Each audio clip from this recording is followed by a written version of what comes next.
Para mí es un gran privilegio poder seguir con nuestra serie de la exposición del Evangelio de Juan y hoy vamos a cubrir los versículos 29 al 34 del primer capítulo. Juan capítulo 1, los versículos 29 al 34. El título de este mensaje es El Cordero de Dios que quita el pecado del mundo.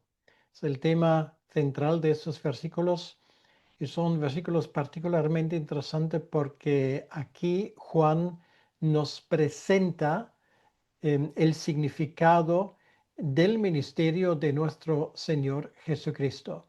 Y esto es algo que obviamente vale la pena escucharlo bien y prestar bien atención lo que esto puede significar para nosotros. Antes de llegar a esto, vamos a pedirle al Señor que Él nos acompañe en ese tiempo y que sea un tiempo de bendición para cada uno de nosotros. Señor, muchas gracias te damos también en este momento por este privilegio de poder seguir con la exposición de tu palabra. Ayúdanos, Señor, a entender bien lo que nos quieres comunicar. Haznos no solamente entendedores de la palabra, sino también hacedores. Por eso te pedimos que ese Espíritu Santo que se menciona en ese texto también nos ilumine en nuestro estudio de la palabra de Dios. Te lo pedimos, Señor, en tu nombre y para tu honra y tu gloria. Amén. Bien, entonces hemos visto cómo Juan el Bautista, que no es el evangelista, obviamente, que Juan el Bautista está preparando el ministerio de nuestro Señor Jesucristo. Y por lo tanto, hay una serie de cosas en este pasaje que son particularmente interesantes para nosotros porque nos ayudan a tener un entendimiento más profundo del Mesías. Pero vamos a escuchar el pasaje versículos 29 al 34. Dice, el siguiente día vio Juan a Jesús que venía a él y dijo, y aquí el Cordero de Dios que quita el pecado del mundo. Este es aquel de quien yo dije, después de mí viene un varón, el cual es antes de mí, porque era primero que yo.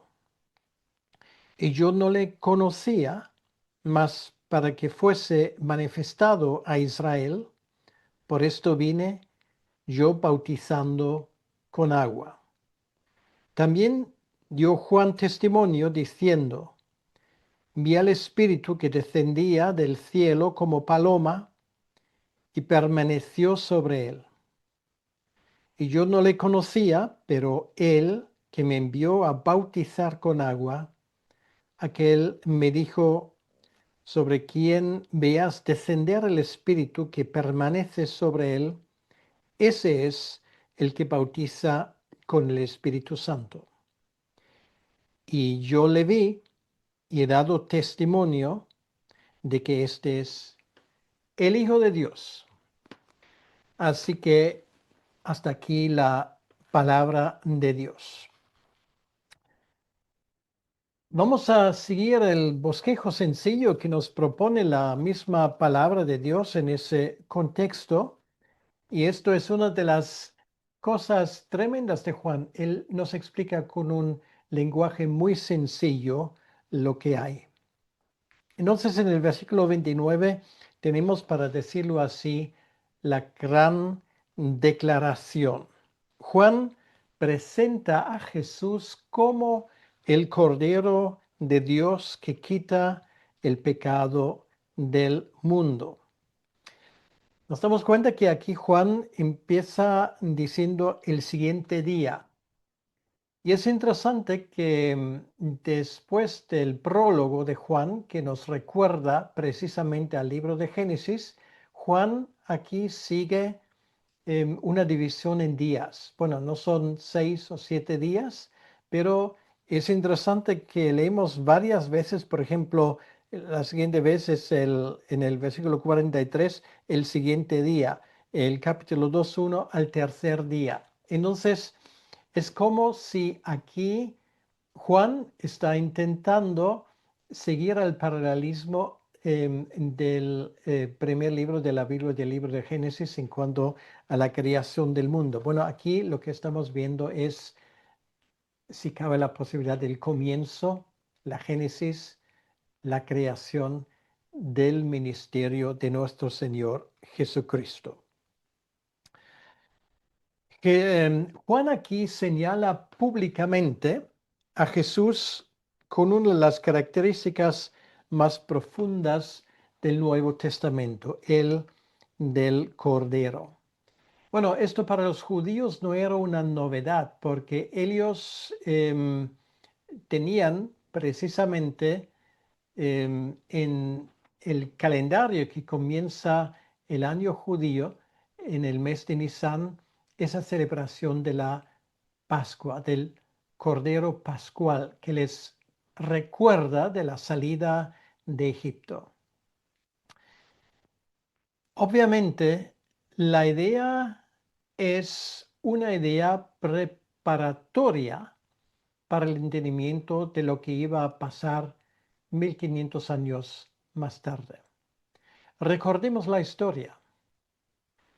En aquella terrible noche, cuando el ángel de la muerte pasó por las calles de las ciudades y los pueblos de Egipto, solamente aquellas casas estaban a salvo de la pérdida del primogénito, que habían aplicado la sangre del cordero en las puertas de sus casas.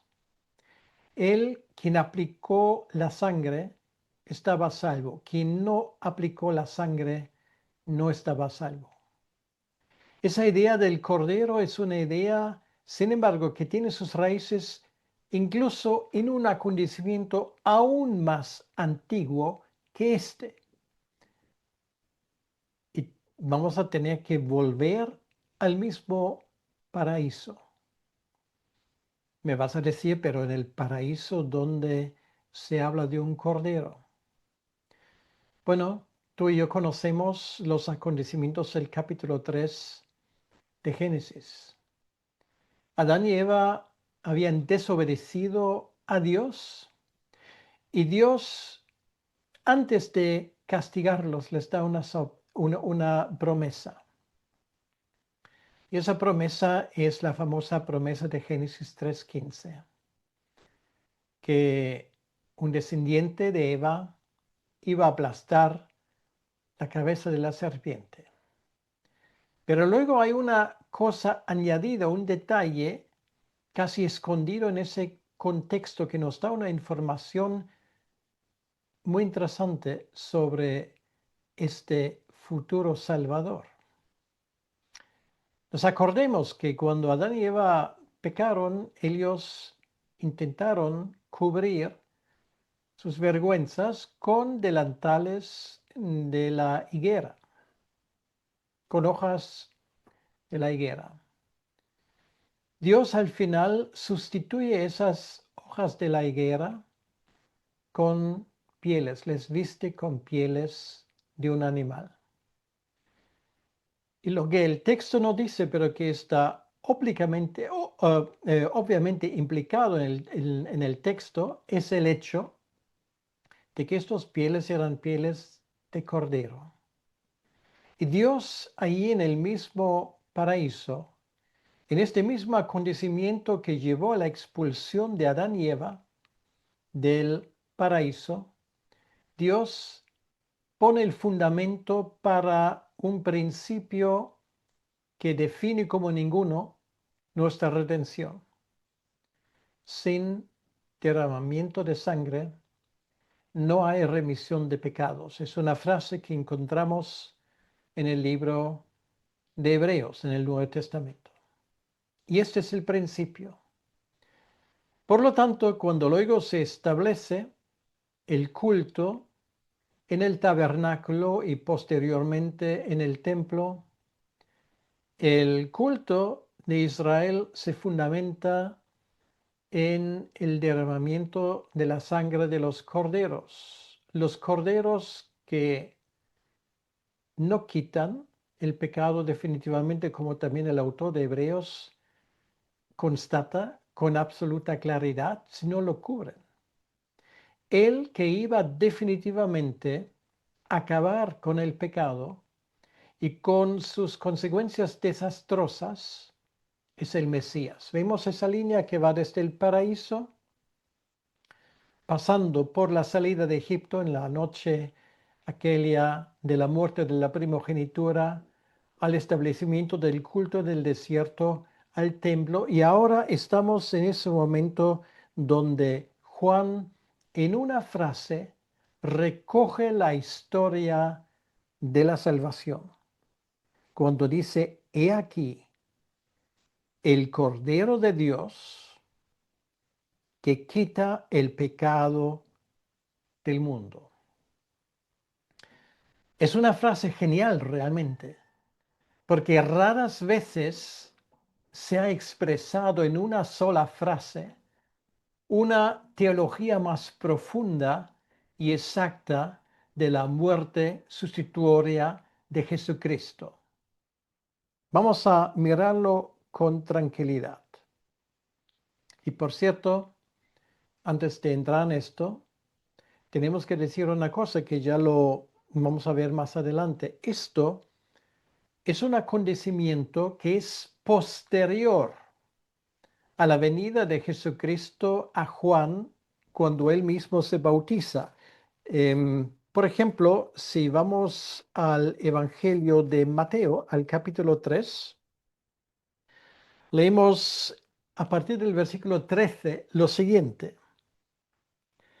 Entonces Jesús vino de Galilea a Juan, al Jordán, para ser bautizado por él. Mas Juan se oponía diciendo, yo necesito ser bautizado por ti y tú vienes a mí. Pero Jesús le respondió, deja ahora, porque así conviene que cumplamos toda justicia. Entonces le dejó. Y Jesús, después que fue bautizado, subió luego del agua, y aquí los cielos le fueron abiertos y vio al Espíritu de Dios que descendía como paloma que venía sobre él. Y hubo una voz de los cielos que decía, este es mi Hijo amado, en quien tengo complacencia. Entonces, este acontecimiento que todos conocemos es anterior a lo que estamos estudiando hoy en estos versículos. Luego veremos esto con más claridad porque Juan se refiere a ese acontecimiento. Entonces, volviendo a esa frase, y aquí el Cordero de Dios que quita el pecado del mundo.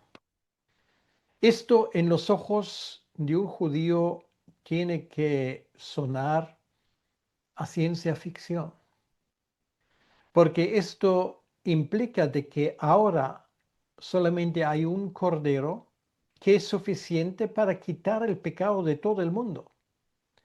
No cada israelita ya tiene que ofrecer un sacrificio para sus propios pecados, sino ahora, para decirlo así, queda la posibilidad de que este asunto se resuelve de una forma definitiva. El Cordero de Dios, sin embargo, no es un animal. El Cordero de Dios es una persona. Y cuando una vez más Juan se da cuenta de que entre esas multitudes está Jesús de Nazaret, él indica hacia él y dice claramente, este hombre es el Cordero de Dios. Esto jamás se dijo de nadie en Israel. Esto es el cumplimiento de Génesis 3:15. Esto es el cumplimiento del simbolismo de la Pascua. Esto es el cumplimiento de millones de corderos que fueron sacrificados primero en el tabernáculo y luego en el templo. Este es el momento. Esta es la hora del Mesías. El tiempo se ha acabado. Y no solamente Él reúne en su propia persona las características y la posibilidad de poder dar una solución definitiva al pecado, sino aquí se dice, es el Cordero de Dios que quita el pecado no solo de Israel, quita el pecado del mundo. Ahora, podríamos decir, bueno, qué bonito si esto es así. Entonces el asunto, bueno, ya se ha resuelto casi de forma automática. Y sin embargo, no es así. Porque antes, Juan dice muy claramente, solamente aquellos que le reciben, solo aquellos pueden ser hijos de Dios. El versículo 12 del mismo capítulo dice, mas a todos los que le recibieron, o sea, no todo el mundo, pero a todos los que recibieron, a los que creen en su nombre, les dio potestad de ser hechos hijos de Dios. Sí, potencialmente tiene el poder de redimir al mundo, pero de forma efectiva y definitiva solamente ocurre en la vida de aquellos que se someten a Él. Y esto es el remedio definitivo contra el pecado. Esto es lo que finalmente hará que tú y yo ya no tenemos que preocuparnos de lo que va a venir, porque esa salvación, ese remedio definitivo contra el pecado, nadie nos va a quitar.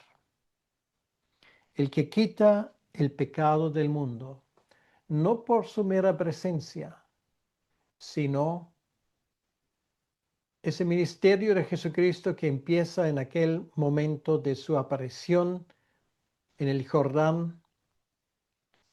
Luego lleva a cabo un ministerio de 3 años y medio y finalmente va a acabar en una cruenta cruz en las afueras de Jerusalén. En ese momento, cuando él exclama, Dios mío, ¿por qué me has abandonado?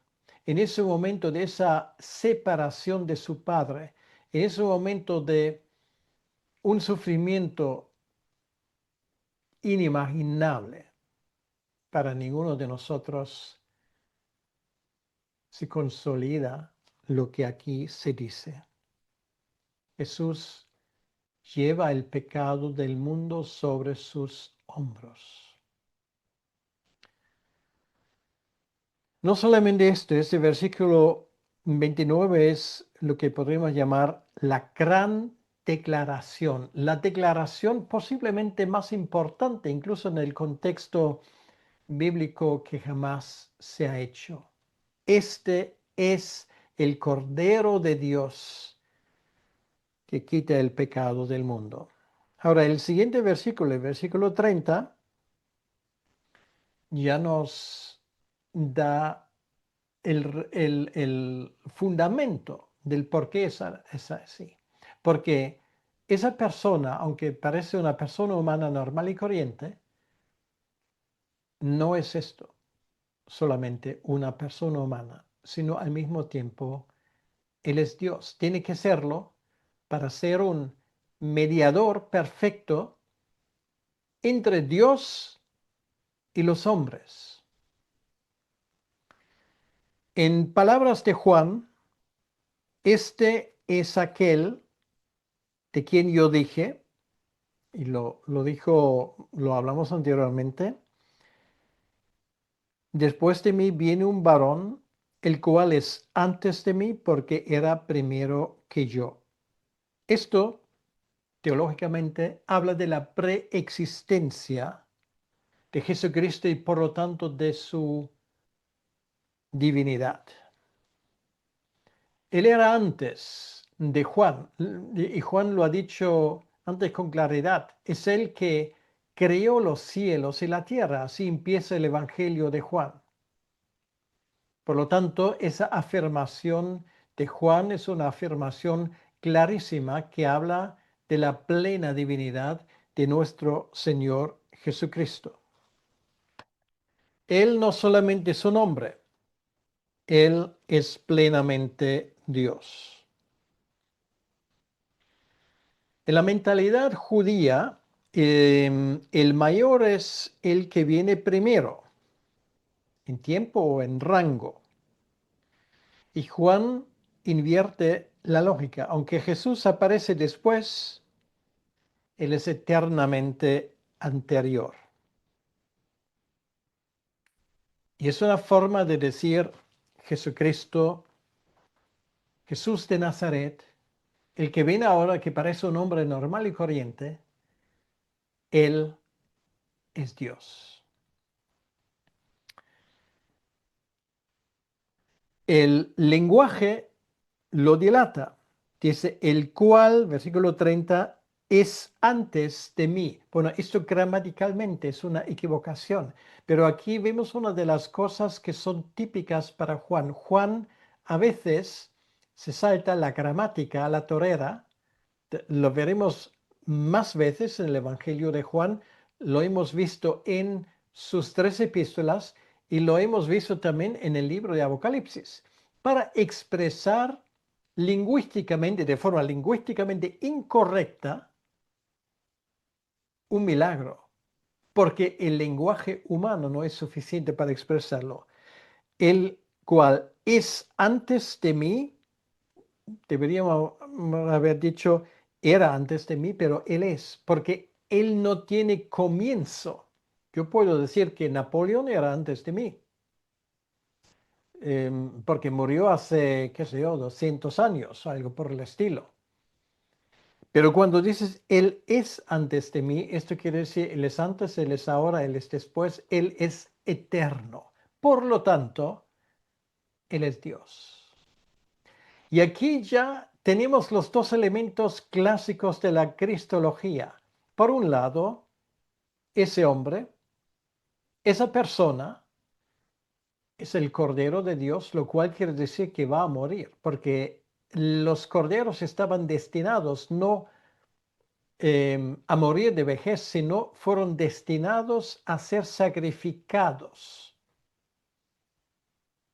Y para poder ser sacrificado tenía que ser mortal. Y mortal, Dios no es mortal, pero mortal es un ser humano. Por eso Jesucristo asumió una naturaleza humana. Entendemos lo importante de la teología de que Jesús es 100% Dios y al mismo tiempo 100% hombre.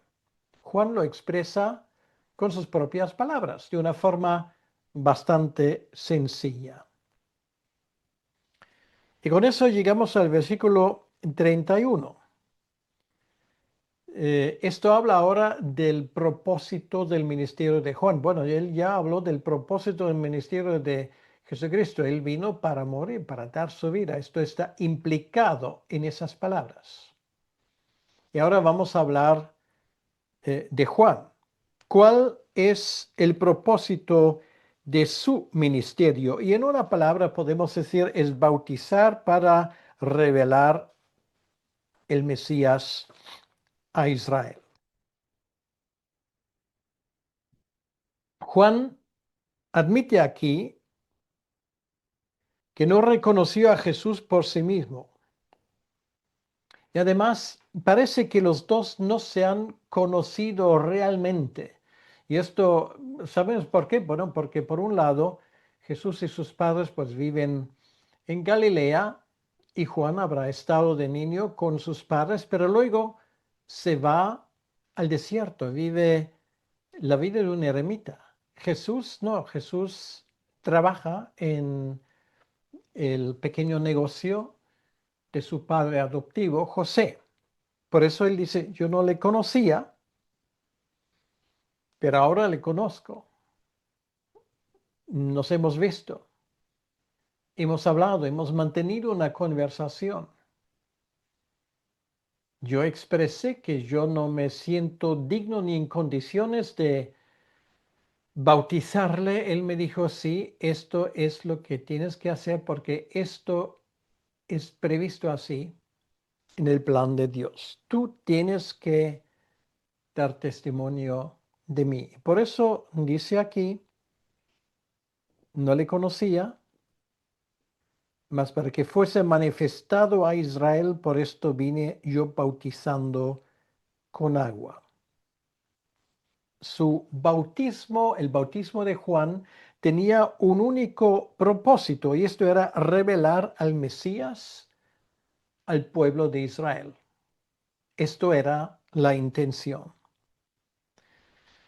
Y en ese sentido, el bautismo de Juan era un bautismo único, un bautismo de arrepentimiento para preparar al pueblo para la llegada del reino. No era el bautismo, digamos, un prosélito judío habitual, eso existió. Era distinto, era señal exterior de querer ser redimido por un cordero, el Cordero de Dios. Antes dije que esto es un tema muy antiguo y muy recurrente en la Escritura. Esto es el hilo rojo y nunca mejor dicho que va por toda la Escritura. La figura central del Cordero. Algunos que han hecho mis cursos de Génesis saben que una de las cosas que me gusta, particularmente en los primeros capítulos de Génesis, es recurrir a la antigua escritura china. ¿Por qué? Porque esta antigua escritura china, en sus caracteres, que son pictogramas, nos hablan de la revelación bíblica. Y hay un pictograma que en el chino clásico, en la escritura antigua clásica, es el pictograma que expresa justicia o justificación. Y básicamente se compone de dos signos. El signo del cordero que está arriba, en la parte de arriba, y el signo de persona que está, o del yo, en la parte de abajo. Significa justificación o justicia.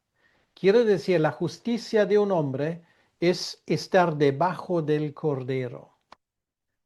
Esto los chinos lo sabían desde el inicio. ¿De dónde lo sabrían? Porque habían conservado esas ideas y lo habían eternizado en su propia escritura. Y esta es una de las razones, dicho sea de paso, porque ahora en la China hay más creyentes que el Partido Comunista tiene miembros. Y no solamente esto. Hay muchos cristianos y muchos pastores en China que dicen, nosotros no vamos a cambiar nuestra religión, ¿no? Nosotros vamos a volver a nuestra fe original. Sería una historia para otro momento, pero nos quedamos con esto, el pictograma para justicia, para justificación, el cordero en la parte superior, el yo y la persona en la parte inferior, lo cual quiere decir estar debajo del cordero. Y esto es exactamente lo que tenemos aquí, en este versículo 31. Pero ahí no hemos llegado aún al final, porque podemos ver que en los versículos 32 y 33 nos habla de la cuarta cosa que Juan aquí quiere expresar. Primero era la gran declaración en el versículo 29, luego la declaración de la preexistencia de la divinidad de Cristo en el versículo 30, el propósito del ministerio de Juan en el versículo 31 y ahora 32 y 33, la señal divina del Espíritu, para decirlo así, el sello del Padre de que estas cosas son así. Dice el versículo 33, yo no le conocía, pero el que me envió a bautizar con agua, aquel me dijo, sobre quien veas descender el Espíritu y que permanece sobre él, ese es el que bautiza con el Espíritu Santo. Bien, pues ya hemos visto antes que esto ocurrió anteriormente, no sabemos cuánto tiempo, un par de días posiblemente, y esto es lo que Juan ahora nos presenta aquí, en este versículo 32 y 33. Y el 32 dice, también dio Juan testimonio diciendo, vi al Espíritu que descendía del cielo como paloma o en forma de paloma y permaneció sobre él. El descenso y la permanencia del Espíritu confirma la identidad de Jesús y su misión única. Y por lo tanto, esto es un elemento muy crucial. Hablamos ahora, antes hemos hablado un poco del tema del cordero, ahora vamos a hablar del tema de la paloma. Algunos dicen que, bueno, paloma como símbolo de paz. Bueno, eso del símbolo de paz es una lectura humanista, secular. En la Biblia no se dice que la paloma es símbolo de paz. La paloma en la Biblia, igual que un cordero, es un animal de sacrificio. Y por lo tanto, aquí no es señal de que Dios desea paz a todo el mundo y todas estas interpretaciones muy poco adecuadas, que infelizmente también a veces se escuchan en el mundo evangélico y no tienen nada que ver con el contexto. Esto nos lo hemos inventado nosotros como Papá Noel y Santa Claus. Y que los niños vienen de París traídos por una cigüeña. Son simplemente invenciones. Ahora, ¿de qué estamos hablando cuando hablamos de la paloma? La paloma, una paloma era un animal de sacrificio y además un animal de sacrificio para los pobres. O sea, si tú no podías permitirte traer un buey o lo que sea, tú podías traer una paloma. Esto era posible. Por lo tanto, esto, lo que viene de arriba, este sello divino del Padre en el cielo, pues el animal de sacrificio más adecuado para demostrarlo, que esto viene de arriba, es una paloma.